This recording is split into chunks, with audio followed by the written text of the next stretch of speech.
नमस्कार, स्वागत है आप सबका दिल से रोहित चैनल में। दोस्तों, आज इस वीडियो में राजस्थान सरकार के कैबिनेट मंत्री डॉक्टर किरलाल मीणा को लेकर उन्हीं के क्षेत्र में यानी दौसा इलाके में किस तरह की जनचर्चाएं हो रही है, उसके बारे में मैं एक हल्का सा उल्लेख कर रहा हूं। ये मेरी भावनाएं नहीं हैं। हुआ क्या था कि मैं अभी मकर संक्रांति से पहले एक दिन के लिए दौसा इलाके में गया हुआ था। दौसा में सुबह-सुबह 8:30-9 बजे जब मैं बस से नीचे उतरा तो मैंने चाय पीना मुनासिब समझा और वहाँ पर एक चाय की थड़ी पर 10-15 आदमी बैठे हुए थे। अग्नि से अपना शरीर ताप रहे थे।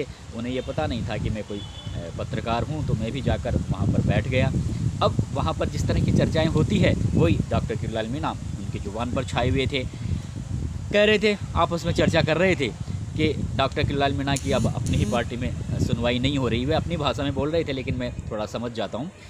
अब उनकी अपनी पार्टी में सुनवाई नहीं हो रही। मुख्यमंत्री अशोक गहलोत तो उनकी हर बात को मानते थे। जिन जिन मुद्दों को लेकर वे राजस्थान की सड़कों पर रहे, चाहे फौरे तौर पर ही हो, चाहे दिखावे के तौर पर ही हो, तुरंत अशोक गहलोत सरकार कोई ना कोई एक्शन बाबा की मांगों पर जरूर किया करती थी। लेकिन अब राजस्थान में भारतीय जनता पार्टी की सरकार है और उनको अपनी ही पार्टी की सरकार में उनकी सुनवाई नहीं हो रही है। इस तरह की आपस में चर्चा कर रहे थे।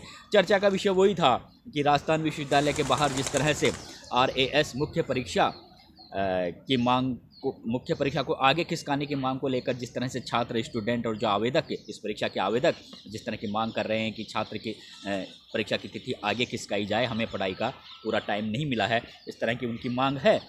तो इस मांग को लेकर डॉक्टर किरलाल मीणा से भी उनकी मुलाकात हुई थी और डॉक्टर किरलाल मीणा ने आंदोलनकारी छात्रों को भरोसा दिलाया था कि सरकार ज़रूर एक्शन लेगी इस आपकी मांग पर। आपकी मांग वाजिब है। और डॉक्टर किरलाल मीणा ही नहीं बल्कि उप मुख्यमंत्री दिया कुमारी और शिक्षा मंत्री मदन दिलावर ने भी मुलाकात के दौरान आंदोलनकारी छात्रों को भरोसा दिलाया था कि सरकार आपकी मांगों को लेकर बिल्कुल गंभीर है और ज़रूर कार्रवाई होगी। लेकिन परीक्षा बिल्कुल नज़दीक है, अभी ऐसा कुछ एक्शन हुआ भी नहीं है। अब कहा जा रहा है कि 18 तारीख को जो कैबिनेट की बैठक होगी उसमें ज़रूर कोई ना कोई फैसला लिया जाएगा। छात्रों का आंदोलन जारी है।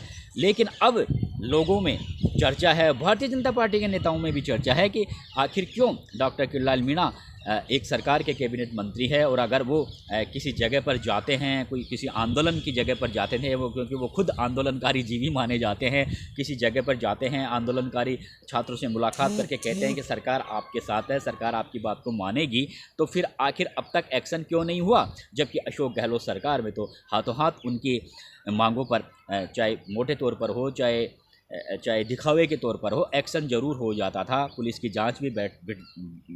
जांच भी शुरू हो जाती थी, कार्रवाई ज़रूर होती थी। तो इसी तरह की चर्चाएं वो लोग आपस में कर रहे थे और वो लोग उनको देखकर ऐसा लगा भी नहीं था कि वे कोई बिल्कुल ही अनपढ़ हो, क्योंकि जिस तरह से वो RS मैन परीक्षा की बात कर रहे थे तो वो समझदार लोग ज़रूर थे। मैं थोड़ा उनकी बातों को गौर से सुनता रहा तो मैं 10-15 मिनट में मैं वहाँ पर रुका तो पूरे जो बातचीत का जो पूरा केंद्रित बिंदु डॉक्टर किरलाल मीणा थे और उनकी एक ही बात थी कि अब उनके यानी डॉक्टर किरलाल मीणा की अपनी ही पार्टी की सरकार में सुनवाई नहीं हो रही, जबकि अशोक गहलोत उनकी हर बात को मानते थे। और वैसे भी अशोक गहलोत के चर्चा वैसे भी होने लगी कि अशोक गहलोत के साथ तो उनके बहुत अच्छे रिश्ते रहे हैं। अशोक गहलोत सरकार के साथ में वे अपनी जब उनकी खुद की पार्टी थी, वे एक निर्दलीय के तौर पर उनकी जो पत्नी गोलमा देवी यानी 2009 में उन्हें पूरा सपोर्ट दिया था अशोक गहलोत का। तो अशोक गहलोत उनकी काफ़ी इज्जत अभी से नहीं बहुत पहले से करते हैं, इसलिए पिछले 5 साल में भी अशोक गहलोत ने उनकी हर बात को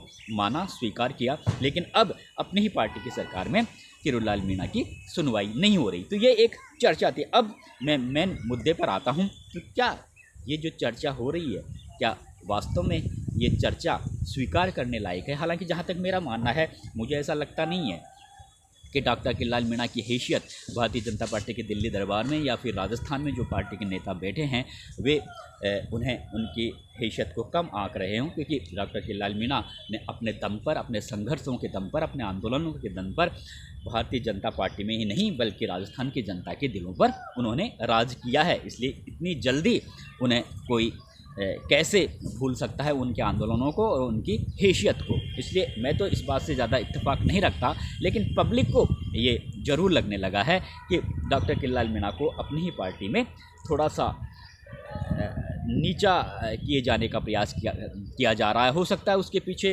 उनकी उस तरह की भावनाएं भी हो कि जिस तरह से उन्होंने आंदोलन किया उस तरह से उनको पद नहीं मिला। जिस तरह से सचिन पायलट ने भी इस बात को थोड़ा आगे बढ़ाया था कि बाबा को उनकी मेहनत के हिसाब से, यानी किरोड़ी मीणा को उनकी मेहनत के हिसाब से सरकार में सम्मान नहीं मिला। और सभी जानते हैं, मीडिया पर्सन में भी इस तरह की चर्चाएं होती रहती है कि पूरे 5 साल तक डॉक्टर किरोड़ी मीणा अकेले विपक्ष की भूमिका निभाते रहे, लेकिन जिस तरह का पद और जिस तरह का विभाग उन्हें मिलना चाहिए था उस तरह का विभाग नहीं मिला। तो शायद ये जो सारी बातें एक साथ हो रही है, जिस तरह से पहले मुख्यमंत्री के तौर पर किरोड़ी मीणा को देखा जा रहा था, उप मुख्यमंत्री के तौर पर देखा जा रहा था, फिर गृह मंत्री के तौर पर देखा जा रहा था, तो इस तरह का पद उन्हें नहीं दिया गया। और अब जिस तरह से वे आंदोलनकारियों के पास जाते हैं, कहते हैं कि नहीं सरकार आपके साथ है, सरकार का एक्शन ज़रूर होगा, और फिर कोई एक्शन भी नहीं होता, तो फिर ये अपने आप ही पब्लिक में इस तरह की चर्चाओं का दौर शुरू हो जाता है। इसे भी हमें स्वीकार करना होगा। अब बात यही आ रही है कि लोकसभा चुनाव बिल्कुल नज़दीक है। दौसा से डॉक्टर किरोड़ी मीणा खुद सांसद रह चुके हैं 2 बार, और दौसा उनका गृह क्षेत्र है। चर्चा इस तरह की भी है कि इस बार दौसा लोकसभा क्षेत्र से भारतीय जनता पार्टी डॉक्टर किरोड़ी मीणा के कहे अनुसार ही टिकट देगी। कुछ लोग ये भी कहते हैं कि नहीं, इस बार ऐसा नहीं होगा। पिछले लोकसभा चुनावों में भी डॉक्टर किरोड़ी मीणा के कहे अनुसार टिकट नहीं दिया था, यानी जो जशकौर मीणा है उसका विरोध कर रहे